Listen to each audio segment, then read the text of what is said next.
So now what's the question? I know how this battery is going to be used. Now I need to design a system that is able to follow this profile completely, right? And not only just follow it now, but over the next 20 years, you want to maintain a certain capacity. So that's when the power and energy histograms comes into the picture. So what this does is it gives you a probability distribution, right? And what does that mean? So here what you see on the screen, it took this battery charge discharge profile and it is doing some statistical analysis on that. And what it tells us that if I select a 60 kW battery, I will be able to meet the discharge power requirement almost 100% of the time, right? And on the charge side, if I pick a 60 kW battery, I'll be able to meet the requirement only like, I would say 95% of the time.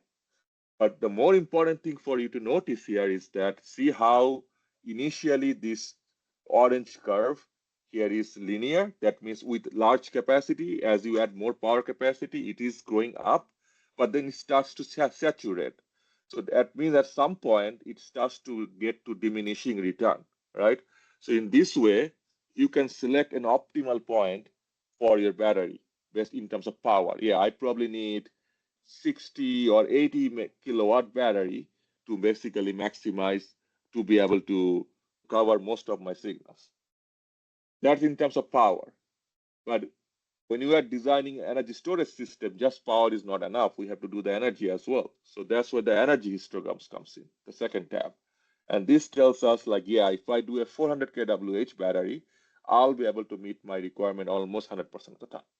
Yeah.